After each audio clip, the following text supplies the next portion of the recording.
တောနတ်ထဲကအမဲလိုက်ပွဲပြီးခဲ့တဲ့နိုဝင်ဘာလက Texas ပြည်နယ် Mason County ထဲကတောအုပ်ထဲမှာဖြစ်ပလက်ခဲ့တဲ့အဲ့ဒီနေ့ကစပြီးကျွန်တော်ကောင်းကောင်းအိတ်လို့မရတော့ဘူးအဲ့ဒီနေ့ကနေမြူတွေဟာတောအုပ်ထဲကခြုံပုတ်တွေကြားတဲ့အထိနှိမ့်ဆင်းနေခဲ့တာကျွန်တော်တစ်ခုခုကိုဖိတ်ခတ်လိုက်မိတယ်အခုဆိုရင်ကျွန်တော်ဟာအမောင်ထဲမှာထိုင်ရင်းအနီရောင်ရွှင်စေးတွေပယ်နေတဲ့ဖနက်ကိုစီးထားလျက်သားညံအဲ့ဒီနေ့ကဖြစ်ရက်တွေကိုခေါင်းထဲမှာအကျဉ်းချင်းပြန်တွေးနေမိတာအကျင့်ဖြစ်လို့နေပြီကျွန်တော်ဒီတောထဲမှာနေလာတာ46နှစ်ရှိပြီလေပြင်းတွေကကျွန်တော်ရဲ့တစ်လုံးအိမ်ခေါင်မိုးကိုဝါးစားထားတယ်လို့ဖြစ်နေပြီး6ကမ်းပါးတွေထဲမှာတော့မြေခွေးတွေဥနေကြတယ်ဒါပေမဲ့အဲ့ဒီနေ့ကဖြစ်ရက်ပြီးတဲ့နောက်မှာတော့ကျွန်တော်ဟာဘယ်တော့မှအရင်လိုပြန်မဖြစ်တော့ဘူးနေမထွက်ခင်ကဘာကြီးကဘယ်လိုရှိလဲဆိုတာကျွန်တော်မှတ်မိနေသေးတယ်အရာအားလုံးကအယောင်မရှိပဲစူးရှားနေတာမျိုးကျွန်တော်ကားရဲ့ရှေ့မီးတွေကခြံဝင်းထဲကမြေသားလမ်းပေါ်ကိုထိုးထားပြီးကားပြီးအောက်ကကြောက်စရစ်ခဲတွေကြိတ်မိတဲ့အတန်ကိုကြားနေရတယ်အားလုံးအိပ်ပျော်နေချိန်ဒီမြေပြင်ကြီးတစ်ခုလုံးကျွန်တော်အပိုင်လို့ခန်းစားရတဲ့အဲ့ဒီမနက်ခင်းခရီးစဉ်တွေကိုကျွန်တော်မျက်နှာခဲ့ဖို့တယ်ကျွန်တော်ဟာအမဲလိုက်တဲ့ပုံးခိုချင်းဟောင်းကြီးနားမှာကားရလိုက်ပြီး Remington Rifle တနက်ကိုပခုံးမှလွယ်ကတက်ဆိတ်လွန်တဲ့တော်တဲ့ကိုဆင်းလိုက်တယ်တက်ကဆိတ်ရဲ့အေးဓာတ်ကကျွန်တော်အယိုးအစစ်တွေကိုနာကျင်စေတယ်ချုံဖို့တွေကြားကနေတိုးဝင်သွားရင်ကြောက်ခဲတွေရဲ့အကွဲတန်တွေကိုကြားနေရတယ်အရေးတိုင်းကပုံမှန်ချပုံမောင်းနေတယ်လို့ပဲ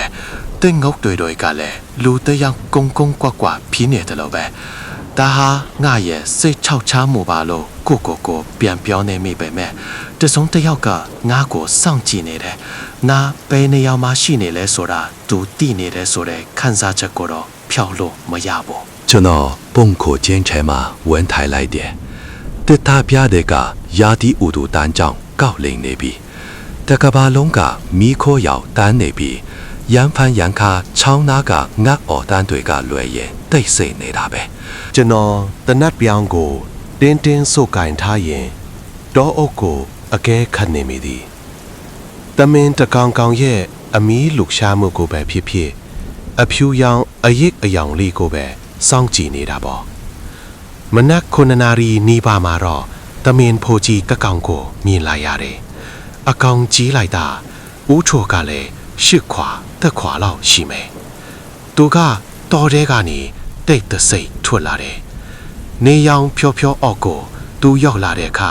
သူ့ကြော်ဘောကနေအငွေ့တွေတော့ထွက်နေတယ်ကျွန်တော်ရင်ဒီတဒုံခုန်လာတယ်တနက်ကိုအသားလေးမှာအထက်ကိုခက်မှန်ရှူပြီးမောင်းခလုတ်ကိုဆွဲညစ်လိုက်တယ်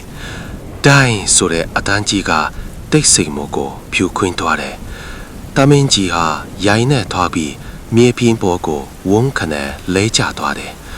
သူအသက်ထွက်သွားမှကိုခဏစောင့်နေတော့မှပဲထူးဆန်းတာတစ်ခုဖြစ်လာတယ်တမင်ကြီးဟာပုံပြတ်ပန်းပြတ်နဲ့ရုတ်တရက်ပြန်ထလာတယ်ပြီးတော့သူ့ရဲ့ဦးချိုတွေကမြေကြီးနဲ့ပုတ်တိုက်သွားတယ်ကျွန်တော်အမဲလိုက်လာကနှစ်ပေါင်းမနေတော့ဘူး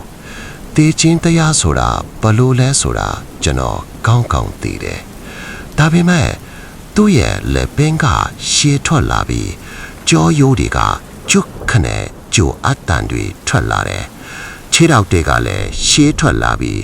အစစ်တွေကရှည်နောက်ဝရုံးတုံကလိန်ကောက်သွားတယ်တမင်ရဲ့အရေးခွန်ကစုပ်ပြတ်ထွက်သွားပြီး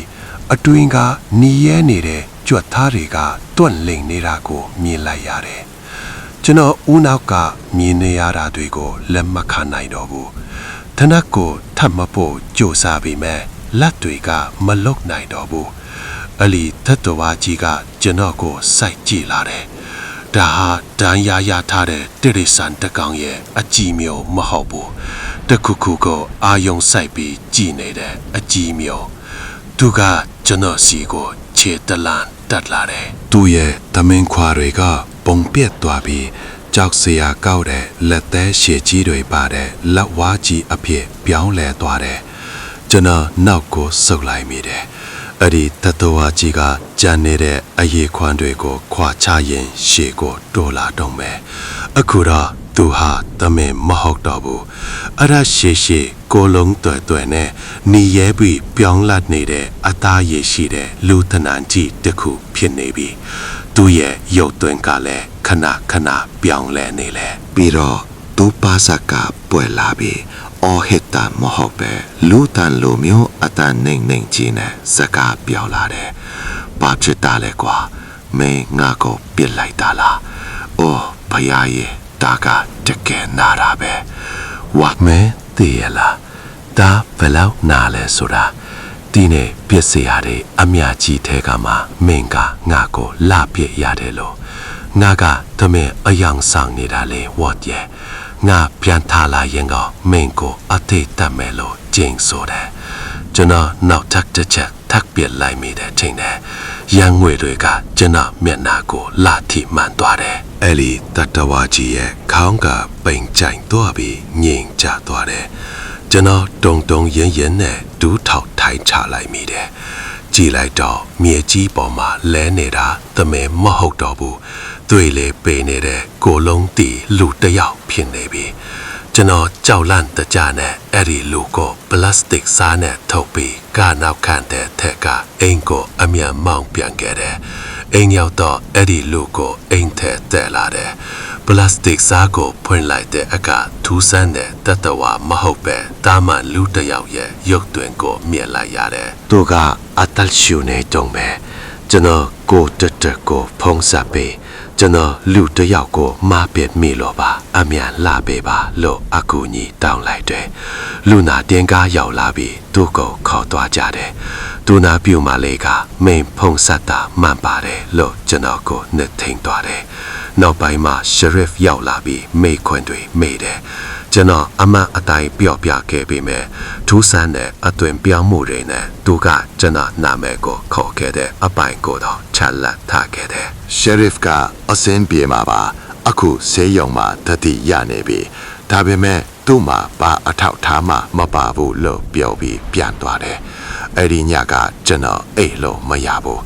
မုံမလင်းခင်မှာပဲအိမ်ရှိကခြေထမ်းတွေကိုကြားလိုက်ရတယ်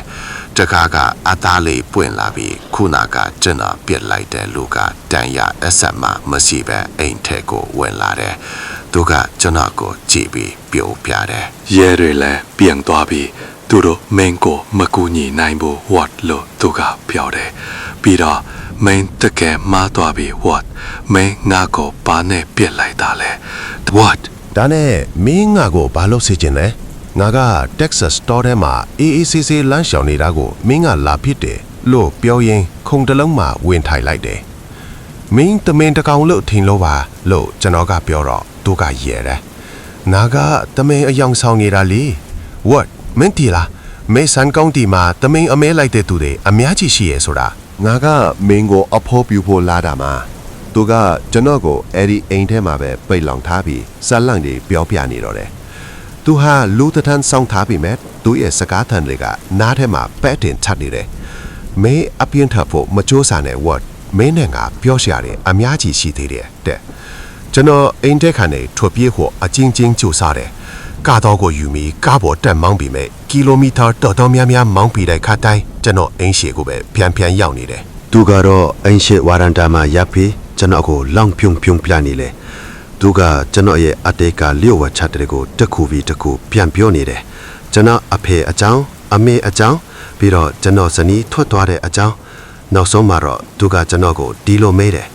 what မင်းတနတ်မောင်းကိုဆွဲညှိလိုက်တဲ့အချိန်ကခန်းစားချက်ကိုမှတ်မိလားအဲ့ဒီအချိန်မှာမင်းသမင်းအိုးပြနေတာမဟုတ်ဘူးဆိုတာမင်းကိုယ်တိုင်သိနေခဲ့တယ်မဟုတ်လား